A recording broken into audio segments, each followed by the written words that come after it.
The theme of the theme of this year's International Women's Day is gender equality for a sustainable tomorrow. So it's very fitting that our speaker tonight, CWTA's chair, Jacky Grimshaw, who will and she will share her reflections on her work, activism, and life experiences. Amazingly, but I guess not surprisingly, Jacky embodies the intersection of gender and racial equality in transportation. Tonight, we'll celebrate her past work and many achievements, as well as what she will bring to helping solve the serious and deep issues that we're currently facing. Jacky is Vice President of Government Affairs for the Center for Neighborhood Technology. And she is also a friend of the Standing Committee of Women and Gender in Transportation for the National Academy of Science. She's on the board of the Academy's Standing Committee on Public Engagement and Communication. And among her, and she can talk about what else she has done in between, but I want to note that she was an early, active, and important supporter of Harold Washington's both campaign and his time in office. And she was an important link to the women in the community to get out the vote and help him win. So with that, or just 1 second before, I will turn the meeting over to Jacky, but I will also introduce Marianne Johnson, who will moderate the discussion and close the meeting. And Marianne is the president of the Chicago Center for Chicago Women's Center. So Women's History Center, sorry. So with that, Jacky, cheers. My turn. It's funny that you should mention the similarity between 1908 and where we are now, because that's kind of like the theme of how I put together my presentation to you all tonight. You know, when I was first asked to do this, I thought, oh, well, okay, no big deal. I can do this. But then as I actually started to think about it, is that we have a limited amount of time. And I remembered when I was being interviewed by history makers that we had, I think, 2 hours set aside for the interview. And we ended up going several hours and then had to schedule for another day to do a continuation of the interview. So if you really want to know about my life, go to the Library of Congress, download me for the history makers, and you will know more than you ever wanted to know about me. But so since we don't have that much time tonight, I'm going to try and keep this to about 15, 20 minutes by giving you kind of a summary of the history of who I am and how I got to be who I am. And you can then ask me questions that you're curious about, or something I may have left out, or something you wanted me to stand on. So I came of age in the 1960s, a time that's not unlike what we're going through now. In fact, there are a lot of similarities. So I had a front row seat to witness major revolutions in our country, so I couldn't help but become a revolutionary. For me, the most impactful revolution was the revolution in politics that occurred with the election of a Catholic president. There was a revolution going on with young people, especially men, protesting the Vietnam War, which lasted for 19 years, 180 days, from November of 1955 to April of 1975. Now, my brother reached 18 during that time, and we were watching the lottery of birthdays, which determined how likely one was to be drafted. Luckily, his number came up in the 300s, so he did not get drafted. But also going on, or during that time, was 1968, when I'm sure you all know about the Democratic Party convention here in Chicago, where there was an upheaval and huge protests. Well, really, the underlying reason for that protest was the Vietnam War. But then there was also the Civil Rights Revolution that started with the assassination of Emmett Till, but really didn't gain national prominence until Rosa Parks' arrest for not moving to the back of the bus. So along with the civil rights movement, there was also the voting rights movement and the Black Power movement, which are also part of that fight for civil rights. And Black Power was really kind of the call for civil rights in the mid 1960s, that much like Black Lives Matter is today.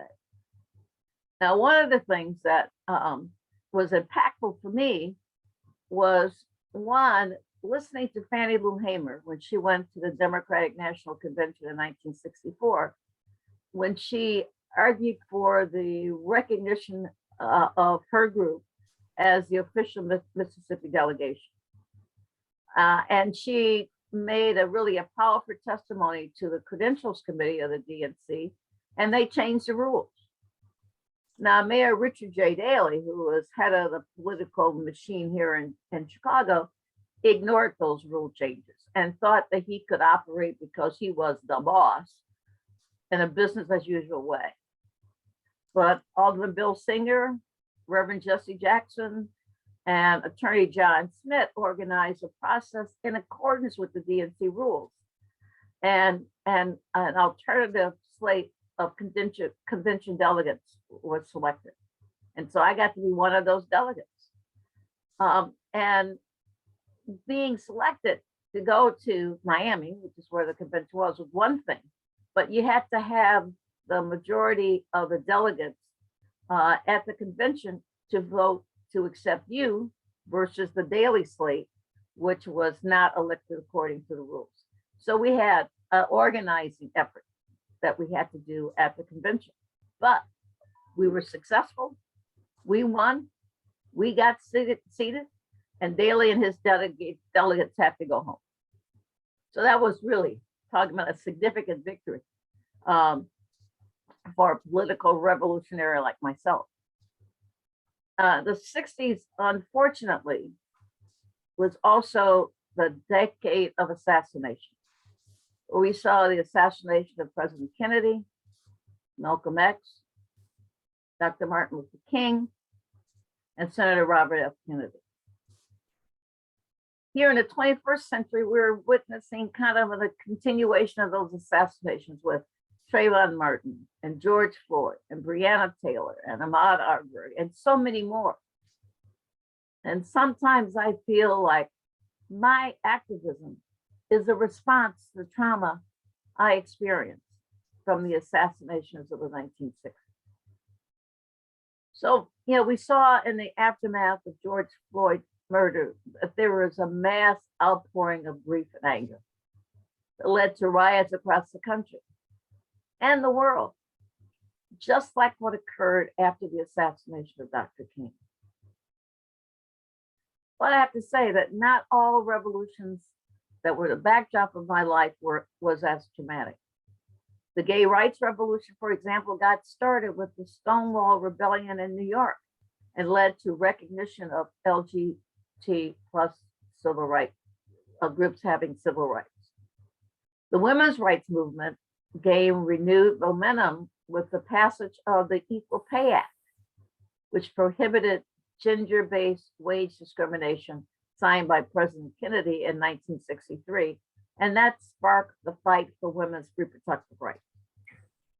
Now, the birth control pill was not available until the 1960s, and it wasn't until Roe versus Wade in 1973 that women really had the right to choose.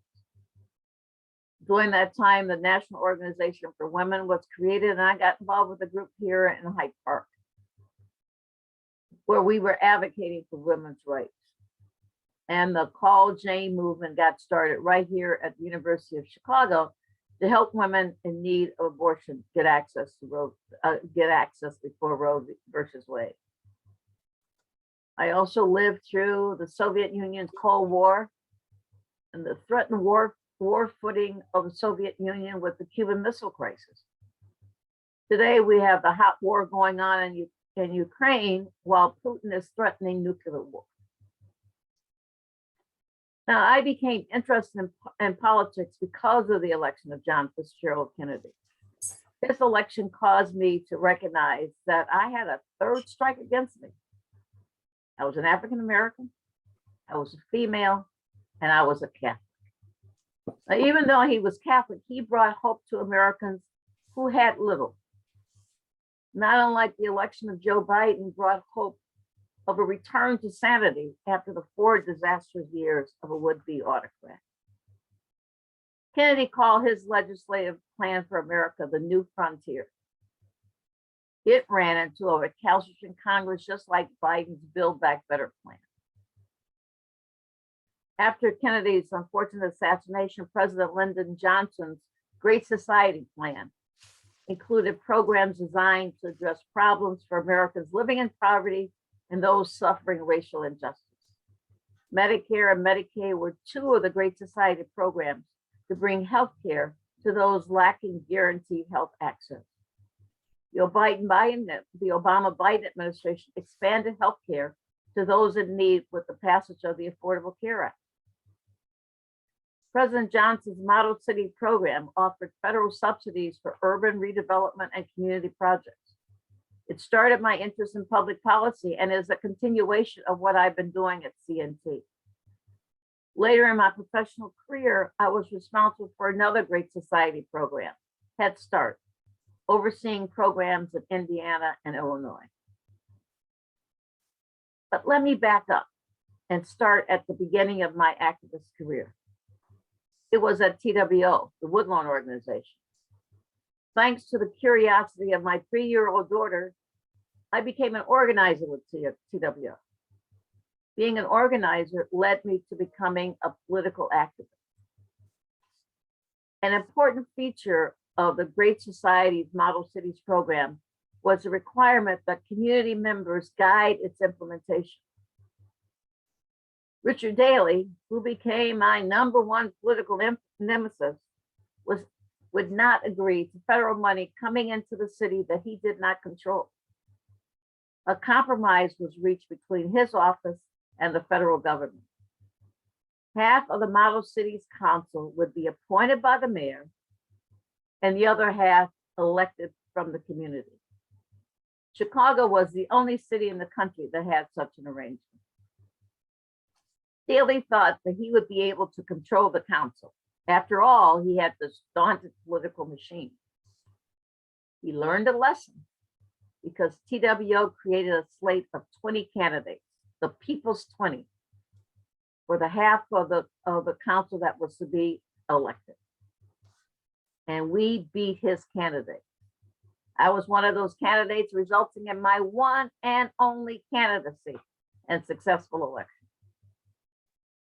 My political organizing career expanded to electing other candidates who opposed the policies and the political machine of Richard Daley. Candidates such as Alderman Leon Dupre, State Representatives Robert Mann and Abda Mikva, Senators Chuck Percy and Adlai Stevenson, and after he broke with the machine, Congressman Ralph Metcalf. And then there was Al Raby for the State Constitutional Convention. A significant campaign was preventing the election of State's Attorney Edward Hanrahan and the election of Bernard Carey as State's Attorney. Hanrahan was responsible for the assassination of Fred Hubbard and Mark Clark of the Black Panther Party on the West Side. One of the elections that makes me proud was the election of Jimmy Carter as president.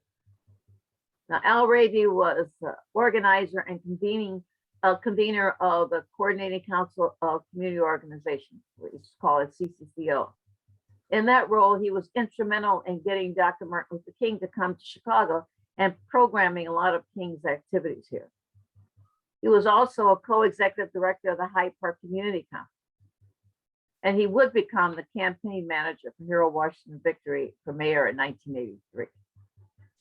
But at this point in time, Al went to Senator Mondale and asked if the progressives here in Illinois could run Jimmy Carter's campaign in the 3 Black congressional districts, His argument was that Daley was not popular in those areas, and his negativity would hurt Carter, causing him to lose Illinois. The Carter campaign agreed and gave us the materials and support we needed to run our campaign. We were successful and contributed to Carter's victory in Illinois and his becoming president. I lost a few along the way, like supporting every candidate that opposed Daley for mayor. I mean, we knew we were tilting at windmills, but we felt that Daley should not go unchallenged. We also lost Al Raby's candidacy for alderman and Senator Harold Washington's first run for mayor after Daley died of a heart attack. Now, Harold was, of course, my most winning candidate. He was a remarkable candidate, and I never lost a campaign after that first run for mayor. Harold used to describe himself as being in the Daley machine, but not of the machine. If we have enough time, I can tell you more about this distinction. But my first election with Harold was his first run for state senator. Our major protagonist was James Bull Jive Taylor, 16th Ward Committeeman. Taylor had a practice of loading the ballot with candidates with the same last name as whoever he was opposing. Harold had 2 other Washingtons on the ballot. So it was a little bit of a challenge. So Harold asked me to come into the campaign because of my experience in electing candidates opposing Daley in Hyde Park and Woodlawn. Needless to say, we were successful. And I ran the precincts for all of Harold's elections after them, for Congress and for mayor 3 times. While I was organizing and running these campaigns, I was also busy with my professional career. Now, when my daughter got me started organizing, I was doing research in hematology at Michael Reese Hospital. I went on with the interloping career as teaching grade school. Also did a stint doing gastroenterology research at the University of Chicago Medical Center. My public policy career began at the mayor's office. Thanks again to my good friend Al Raby. He got me in more trouble than anybody else I know. But anyway, he promised that he had just one thing he wanted me to do. But it turned out that it was not only the governor's office work, but also work with the Departments of Children and Family Services, Department of Personnel, and Department of Labor and Employment Securities Division. I was recruited actually from the state to join the federal government. And I went to work at the Department of Health and Human Services, where I was responsible for the Work Incentive Program, the Head Start program, and childcare programs in Appalachia. From there, it was from Health and Human Services that I went to work in Mayor Washington's office, in the mayor's office of intergovernmental affairs. In that office, I was responsible for the legislature at all 3 levels of government: the City Council, the Illinois General Assembly, and the Congress. We were responsible for making sure that the mayor's policy initiatives were communicated to the governments that were coterminous with the city of Chicago. And these are governments like Cook County government, Chicago Public Schools, city colleges, the RTA, the CTA, the Water Reclamation District, Park District, etc. I left the mayor's office to run the 1987 campaign, and afterwards went back to work on the mayor's initiatives to bring parents and parental involvement in the education of their children in a more formal way. It was what I was engaged in doing when Harold had his untimely heart attack. After Harold's death, I was devastated. It took me a while to get my balance. I went to Pittsburgh to run a mayoral campaign there. I guest hosted on WBEZ. I worked for the Housing Committee of the City Council. But most of all, I grieved. I eventually settled in as co-host with Chris Roebling of Equal Time, an evening talk show on WBEZ. but the city treasurer recruited me to leave WBEZ and come to the treasurer's office, where I was deputy treasurer for economic development. And then CNT came and recruited me to leave and join their organization, where I've been since 1992. Since Herald, I have only done on-the-ground campaigning for Barack Obama, my former neighbor. In 2008 in Indiana, and 2012 in Wisconsin. Before the 2016 and 2020 campaigns, I only did phone banking. Since then, or while at the same time, I have continued to be involved in organizations like CWTA and the League of Women Voters. So I've talked for almost 20 minutes, and I'll stop there. I'll let you ask me questions, because I'm sure I've sparked a lot of questions and ideas, and I can fill in what I've missed. And if not, you know, you can have some more time in your day. So, Marianne, over to you. Wonderful, Jacky. Thank you so much. That was very enlightening, and I learned a lot more than I knew before about you, which was quite a bit to begin with. So that was wonderful. Okay, does anybody have questions? You can raise your hand or write them in the chat, would be most helpful, since we do have a pretty good group here, and I'm not sure that I can always see. I'm going to put everybody here on gallery. Mary Driscoll has a question. Yes. I do. Jacky, could you talk a little bit more about your time in Harold Washington's administration?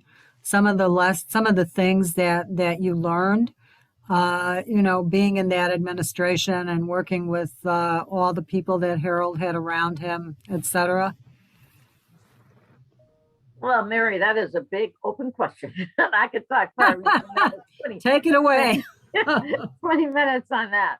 I think the folks who Harold surrounded himself in the mayor's office were just about as remarkable as he was.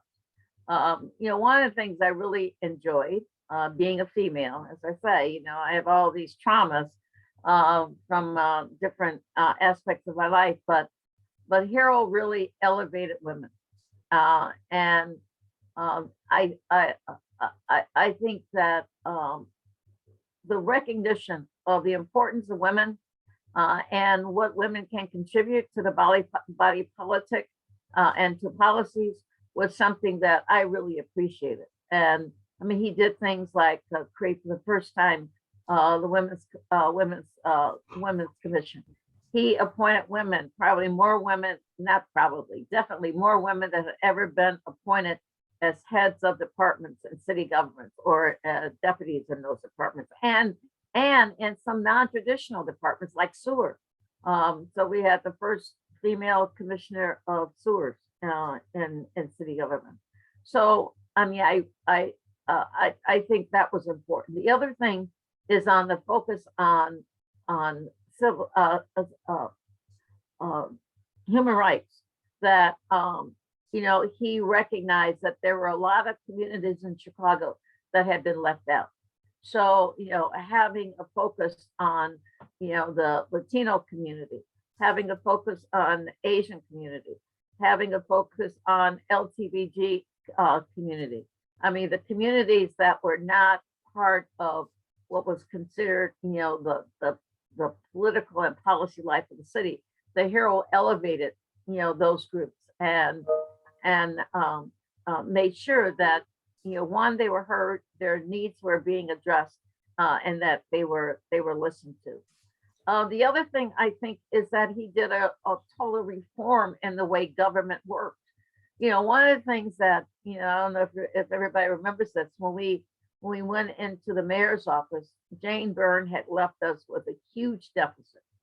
And so part of the challenge was, how do you get that deficit under control so that he could start addressing some of the ideas he thought the city ought to be addressing. And so, you know, the first thing was cleaning house. You know, Jane Byrne just loaded up the payroll with a whole bunch of no-show people. And, you know, we found jobs and personnel that, you know, how important do you think it is to have a sign cleaner? That was a job description and people on the payroll whose job was to go out and clean street signs.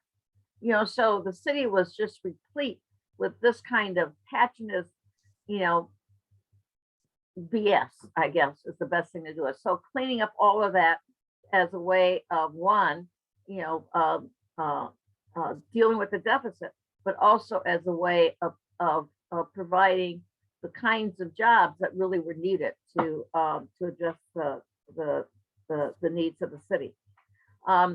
The other thing in terms of the budget is that it had been the history of mayors to the city budgets, municipal budgets have to be passed by the December 31st. And so the history had been that the mayor would give to the city council, you know, really the legislative body that they're supposed to be making these policy decisions at the last minute. So they had no time to review what was in the budget, look at priorities, etc. So it was always, you know, no option but to pass the budget because time was going to run out. And so what Harold did instead is I needed two things. One is what should be in the budget.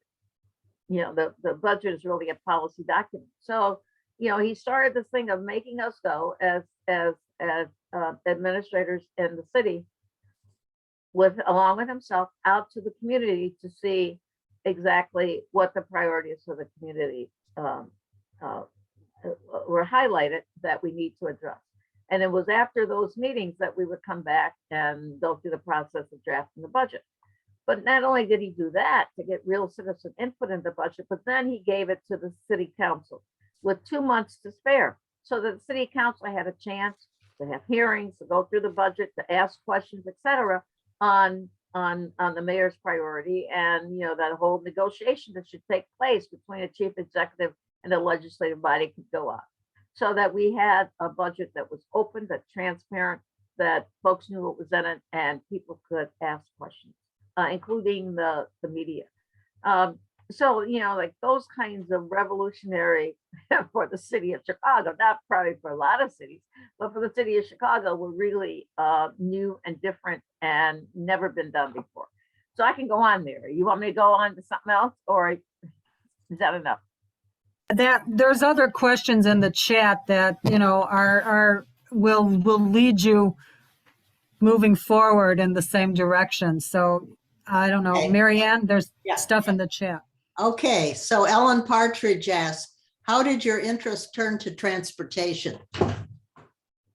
Oh, well, that's pretty easy. Well, I guess it's easy now. Well, I was in the mayor's office, of course, as I said, that intergovernmental affairs. So I was dealing with the CTA and the RTA and IDOT, as well as you know, the transportation department in the city of Chicago. And so I got familiar with, you know, the policies and the priorities for those departments. So when the reason why CNT came and got me from the treasurer's office is because they'd just been passed the national transportation bill in 1991, 92, 91. And up until that time, the way the federal government had funded transportation is that there was the National Highway Bill and funding, and then in the Department of Housing and Urban Development, there was a funding for urban mass transit. And so those were the major two funding initiatives of the federal government. So in 1991, with the passage of the Intermodal Surface Transportation Efficiency Act, boom, transportation is full of acronyms. It was called ICE-T. That, you know, that was the first time we had national transportation authorization and funding. And so one of the things that, you know, CNT had been involved with in the passage of ICE-T was the fact that transportation decisions were being made without the public being involved. And so this law said that transportation departments, metropolitan planning organizations, folks who dealt with transportation had to include a process for listening to the community. And since here in Chicago, of course, in Illinois, we know that didn't happen. CNT wanted to create a process that would get the public involved in transportation decision making. And so, they did the search for somebody to do it, and they couldn't find the right person. So they came knocking on my door, since they knew I had familiarity with transportation policy, and say, come and do this program. And so I reluctantly said, oh, okay, I'll do this, but So anyway, that started me and got me involved in creating the transportation practice of CNC that I've been doing now for over 30 years. Okay, wonderful. Betty Magnus asks, can you tell us about your strategy to cancel out the V29? Am I reading that right? So who Yeah, knows? these the Verdoliak 29. Oh, the Remember, you Verdolic. came up with a strategy. You were the one that came up with that strategy on how he finally got his rightful number of council people. That was your idea. Yeah, so the strategy was pretty straightforward. Just like I heard a little bit of the news today that the Supreme Court said that the complaints that the legislature and Pennsylvania was putting up, that they should be able to have their gerrymandered drawing of the congressional map, and the Supreme Court said, no, you did it wrong. That forget that map. So it was the same thing. In 1980, we'd had a census, and the city council, of course, drew the map that that compressed, kind of like what we're doing right now with the new maps, compressed the Black and Latin communities into a smaller number of wards, so that the white aldermen could have continue to have their majority wards. And so actually my former neighbor, Barack Obama, was with the Judd Minor law firm at the time. And Judd took on this redistricting case that said that the map had been drawn to the detriment of the Black and Latin communities. And so that lawsuit was successful, meaning that the map, the ward district had to be redrawn and a new election. And so I had nothing to do with the drawing of the map, but I did have something to do with putting together a slate of candidates to run in those newly drawn wards. And as a result of that, we were able to elect four additional aldermen, which with the 21 we already had, the 4 gave us 25. And with the 25, just like with the Senate, the presiding officer is the deciding vote. So the mayor got to cast the deciding vote on issues that were in the city council. So it was the bad guys. They almost created the strategy for us. Those 29 aldermen thought they could ramrod their way through, just like Daley thought he could ignore the rules for the Democratic National Convention and just continue business as usual. But these little upstarts, revolutionaries, I like to call ourselves, we had some other ideas. And so that was the end of the Verdoliak Act 29. Great. All right, Jerry Kahn has a question. We often deal with the tensions between revolutionary demands and strategizing within more established political parties. How did you at the time feel about the role of the Black Panther Party in the late 60s? And how do you see the role of the Black Panther Party back in the 60s now? Well, listen, I think the Black Panther Party in the 60s raised to a level of visibility the inequities that was occurring in the Black community. That doing things like expecting children to be successful at school when they're hungry, expecting people to be able to be gainfully employed when they were lacking training. So I think the Black Panther Party, addressed a lot of issues that our government should have been addressing. But our government, had blinders on when it came to Black and poor people, that they didn't even recognize that they were a problem. It wasn't that they didn't want to address them. They didn't even see them. They didn't even see these folks and see them as in need of services.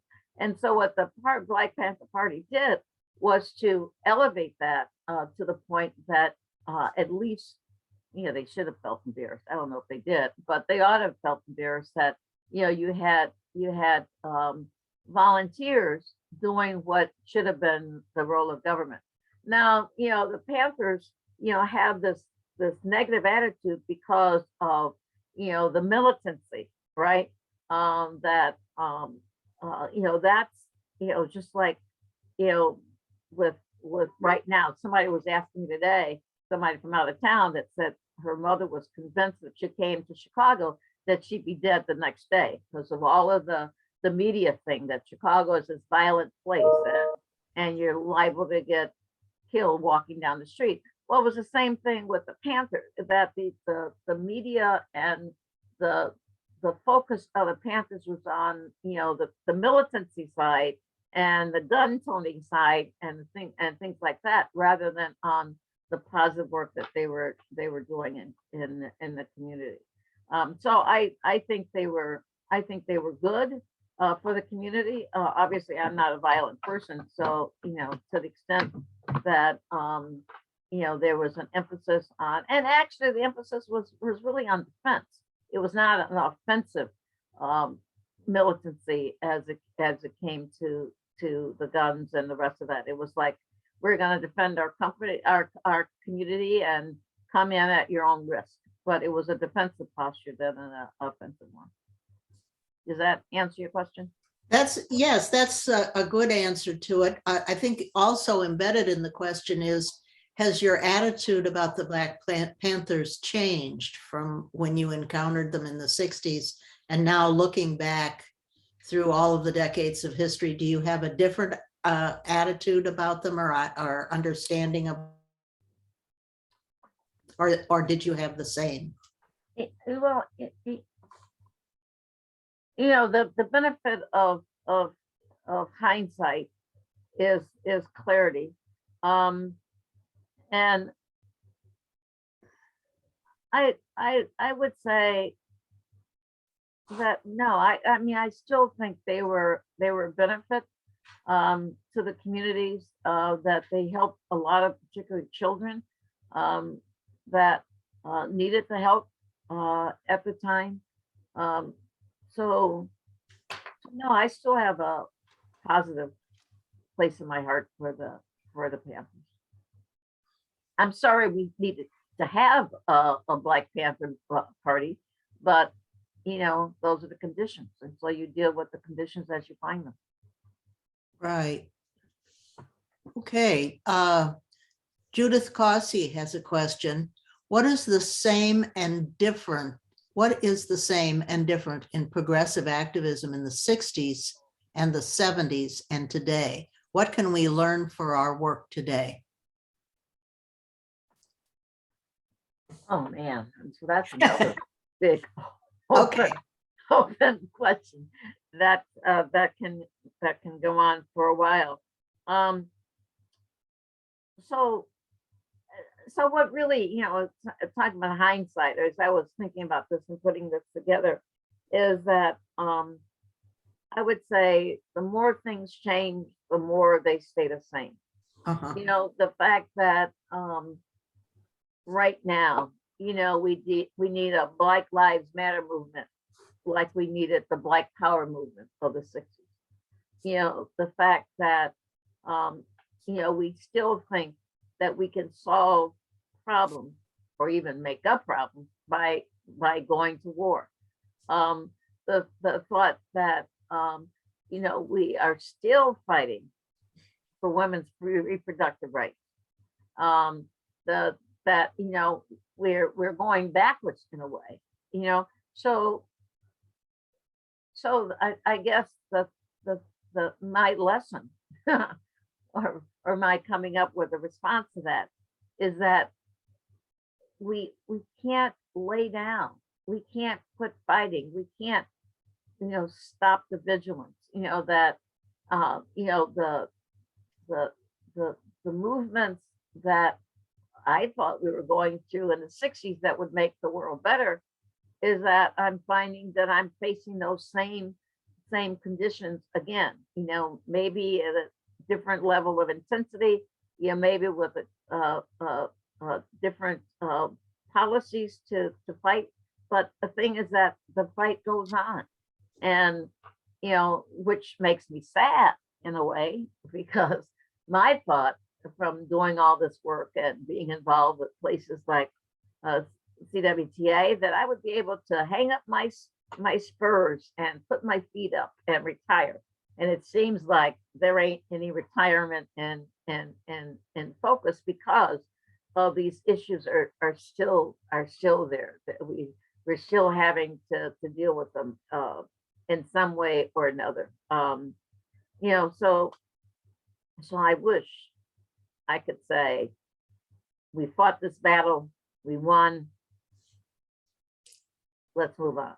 But it seems like we fought this battle, we thought we won, but we really didn't. And so we're having to fight the battle all over again. Well, I'm sorry. I should be more uplifting. I shouldn't be so pessimistic. Well, these are hard times. This is kind of a follow-up to your comments, but it says from Phyllis Mitson, from your vantage point in this turbulent time today, what would you say to your 60s self? What advice do you have for our young members today?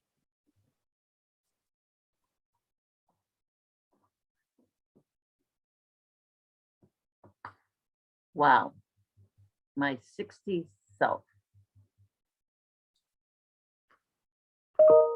Well, I think you kind of answered that in the last question, because you were saying that you thought that the changes you were making would be permanent, and now you found out that they aren't. So that might be some advice to your younger self. Yeah, no, that's true. But one of the things as I was thinking about that response is that in fighting Richard Daley, and if you didn't live through Richard Daley, you may not have an appreciation for this. So all the younger folks that are on the call, is that when I was growing up, I heard this name, Mayor Daley. So I thought it was a name like Jacky Grimshaw, that I didn't know mayor was a title and not the first name. Because, every you're talking about media, everything seemed to include or be involved with this person called Mayor Daley. And I knew I didn't like him.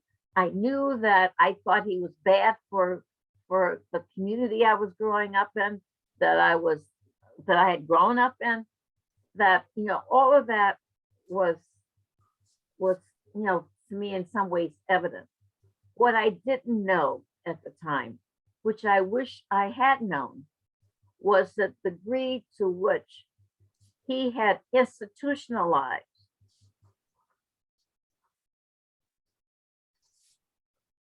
the negatives, right? How he had, for my community. Now, if you lived on the Northwest side, Daley was the best thing since sliced bread. But if you live down here in Hyde Park, Kenwood, Woodlawn, Inglewood, that, it was embedded that you had no choice. You had no opportunity, that you had to crawl out of the bottom of the barrel if you wanted to be successful. And I did not realize that. I mean, I knew he was a bad guy as far as my community was concerned, but I did not know how really, really bad he was. And I think if I had been aware of that, I probably would have not done my research and teaching and so forth, and on the side done politics. I probably would have devoted more time to the politics and not just defeating him, because I had those little victories, some of which I shared with you, but I also had, the losses, and looking at, particularly the education of kids and how the control that he had on the systems. Like I said, my office intergovernmental affairs, I was dealing with the Chicago public schools. I was dealing with the teachers. I was dealing with the administration. So I know the power of the mayor's office on those institutions, that when I look back at how we really crippled generations of Black children. I can't speak for Latin children, but I know the generations of Black children that were harmed as a result of Daley. I think I would have shifted, how I devoted my time and the efforts that I put into, the organizing that I was doing. So that's an expansion of what I had already said, Phyllis. But yeah, my 60s self should have been a lot smarter than my 60s self really was. Okay, Betty has a comment referring back to the Black Panthers. The Black Panther health doctor taught me how to deal with my son who has sickle cell trait. I had been told he would have no symptoms, and that wasn't true. He learned to deal with issues. That's Betty's comment. Yeah, the Panthers, I think were good, because they filled the gap in what was not being provided by the government. So Jane Conran asked, what would be a way to restore civility to our city government? How would Mayor Harold Washington advise the current mayor? I think to have a more positive attitude. Harold was a pugilist. He had no trouble telling you that. He was a boxer in high school and pretty good at it. But everything doesn't have to be a fight. It's, as my mother used to say, you can catch more flies with honey than you can with vinegar. And so I think that would be my number one advice. And I think Harold would say that too. Harold was a extremely caring person, right? I mean, the reason why he was so successful as a legislative is that he wanted to solve the problems for the people of Illinois. And so the other way you can do that is that you have to have that empathy. You have to understand issues from those other person's shoes. And the only way you can do that is that you have to listen, you have to understand, and then you respond from that point of view. But if you just have your blinders on, if you just have your attitude about how things should be, how you want things to be, etc., it's not always that way. And so you have to have a little bit of honey along with the vinegar, an approach to dealing with people's problems. Okay, good. Okay, Carol Levine asks a question. Would you say that women's rights have made progress, or are we moving backward now? And how much is racism an influence on these issues now? So in terms of women's rights, we have made some progress, but we still have so many more miles to go. When it comes to reproductive rights, as I said, I think we're going backwards. And so, like the whole effort for the, we have the, President Kennedy signed the equal pay wage cap, but laws and implementation are two different things, right? So there's a law, it's not being implemented, no one's enforcing it, so may as well not even exist to some extent. So that's one issue. Then we look at the low wage workers, the fight for 15. Most of the low wage workers, retail workers, are female, and not even earning $15 an hour. Is that, mothers who are head of households, how can you raise a family on $8 an hour? So that there's still a lot of inequities and inequalities when it comes to the ability to have a fair wage and a living wage. So the fact that we have things on the books, that's good. The fact that they're not being implemented is bad, in terms of women's rights. But then on reproductive rights, great.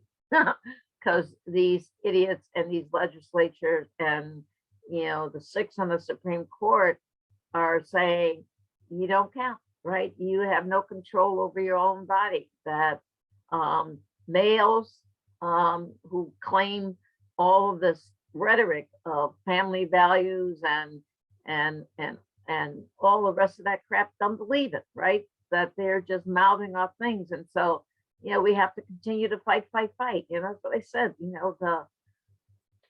The more things change, the more they stay the same, and in some instances go backwards. You guys give me a question I can be positive about, right? This is all making me sad. Thinking about how much work we've done and how much work we still have to do. So give me an uplifting question, Mary Ann. Something to get people's spirits up. I feel like I'm deflating people with the responses to these questions. There aren't any more questions in the chat, so I would turn it over to the audience and say, does anybody have any other questions for Jacky, and anything that she can end on a positive note about? Nothing, huh? Nothing. Oh, come on, you guys are better than me. Oh, now there's a lot of questions. Sarah has a question.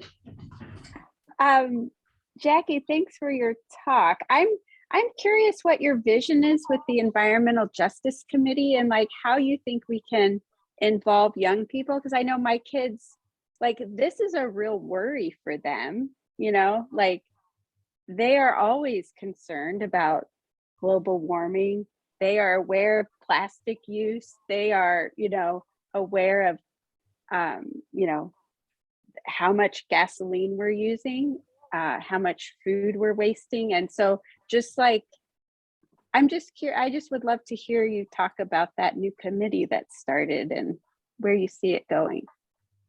Yeah, well, I don't want to take full credit for the committee because Judith is involved, Sylvia's involved, Ann's involved, but I think from my point of view, and let me also say that in our CWTA agenda, which will be hopefully going out to all members soon, we've defined what we see as the problem statements and some actions we can take. But Sarah, you hit on what the impetus for the committee is, that we have this climate threat, and it reminds me of when we were fighting to ban smoking in public places.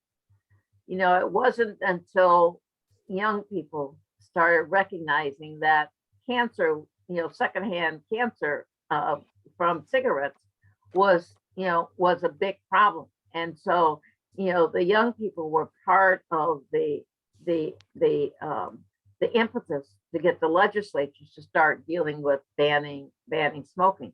And I think, climate change is another environmental issue that young people understand more so than, business as usual old folks, that, we've always done it this way attitude. And so I think young people, are the ones that really get this. So one of our, I think our visions, if I can speak for my colleagues, is to put together an agenda that young people can get behind and help us to achieve, because they are the push. Same thing with recycling. I remember that, reason why we have recycling bins, although not everybody recycling, is again because of young people, learning about it in school, learning about the negative impacts of continuing to dump products into the waste stream. And, that impetus, that push, got legislators to start recognizing that recycling is something we ought to be doing. And as a result, we have, again, laws, we have rules, but enforcement is another issue. So I think our vision is to put together an agenda to get young people behind it so that they can get their parents, their siblings, the decision makers who may not be listening, to pay attention to the fact that, they will not have a future if we don't stop this climate change. That, by the time, we get to these catastrophic predictions from global warming, half of us probably won't be around, but the young people will be. So it is their future. And I think they understand and appreciate it's their future, and that they don't have one unless we start making some changes. So I think what we want to do is to galvanize that energy to say, yes, make the policymakers pay attention, make the policymakers, like right now, I guess if there's a silver lining from this crazy Putin, is that, world governments are recognizing we can't be dependent on fossil fuels, so, Right. that, the recognition that we need to do, renewable sources of energy, that we need to, not just do EV, and I got an electric vehicle on order, but that we need to do a lot of other things, because a lot of the communities, again, the communities that, CNT spends its effort on are, the communities that aren't able to go out and buy an electric car. So what do you do for those communities? Do you provide more transit options? Do you provide more protected bike lanes so people can use their own power to get around? Do we improve the sidewalks so that people who are in wheelchairs can get around more easily, or parents with children can get around? So, electric vehicles are part of it, but it's not the whole story. We can't rely on electric vehicles in order to address the climate issue. So we have to look at all communities, affordability for all communities, and things that will provide opportunities for people to live without reliance on fossil fuels. So big hope, big vision, and how well we can generate the energy to do something, I guess, is on us old folks, to get the young people involved. Great. Jack, I have a question. for This Jacky. is Jane. Yes. Jane Ramsey. So Jacky, your leadership is remarkable, and particularly for our young women coming up. You have a fire in the belly. You share joy, and you're very anchored. Where does that come from? Where does the fire in the belly come from? Where does the joy come from? Where does your humility come from?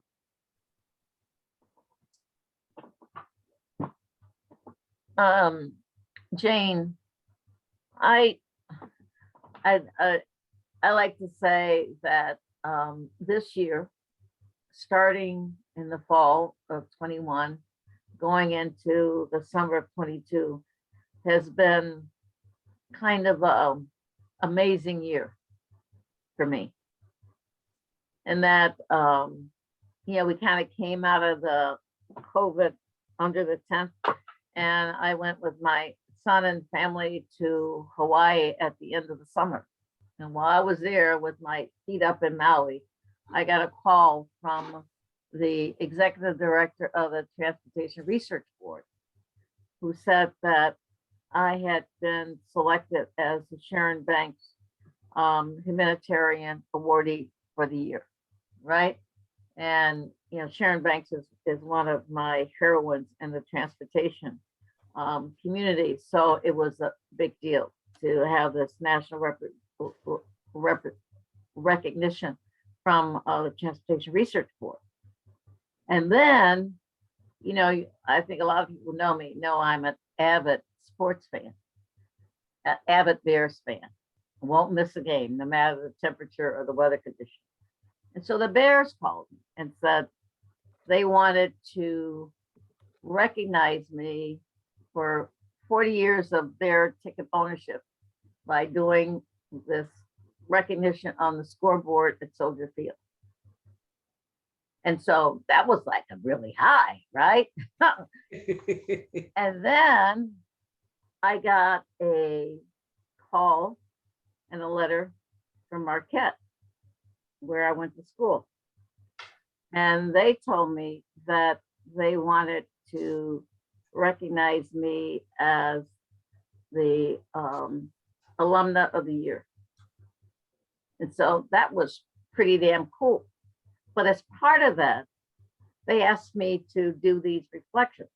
And they asked me that question, which is a long way of answering your question, Jane. They asked me a question that was very similar to that. So I had to do some thinking about it. And so where I came out was that it was a combination of the home training I had, the Catholic education I had, and the university training at Marquette that I had.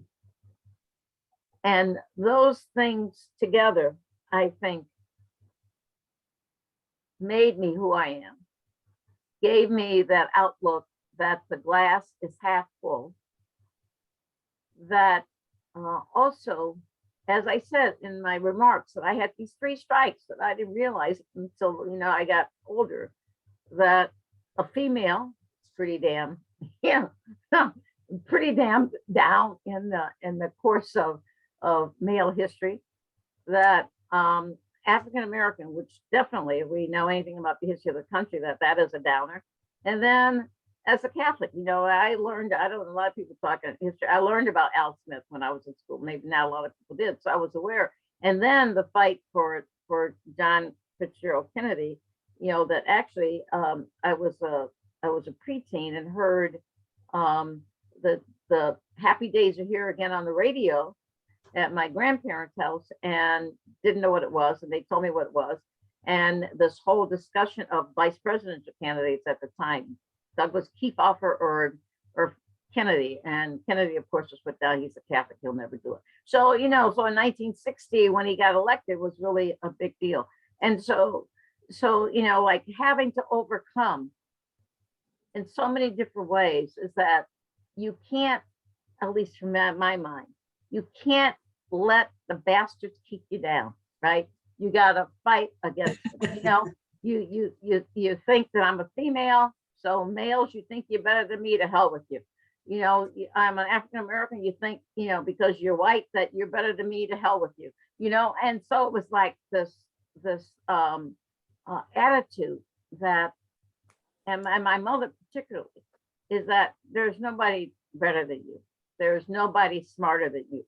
That if you want to do it, you can do it. And so anyway, that's my kind of engine, my motivation that keeps me going. Perfect. Thank you. Wonderful, wonderful. Okay. That's all. Carol had her hand up. Did we Carol? answer your question, Carol? I wanted to add when Jacky, when you were talking about the younger generation, how really important it is, at least for me, to really listen to them and to give them the opportunity to lead us as much as we have to offer them. I so believe that they have so much to offer us. And I think in some ways, particularly now, when I look at our Democratic leadership in Congress, that we aren't giving the opportunities to the next generation, and that's a problem, and particularly to the females in the next generation. And I think we will suffer for that. And I watch, and you know, I follow the courts religiously, though not a lawyer, and I see the discrimination, one, against females, but two, the racism that is so rampant right now as we try to change the federal courts. And I am so frustrated by that.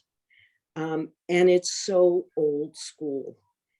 And I almost see it happening across the board. So I just say, as we celebrate, you know, women's history, I think we need to look very carefully at the next generation and celebrate what they bring to the table, and really listen and learn from them.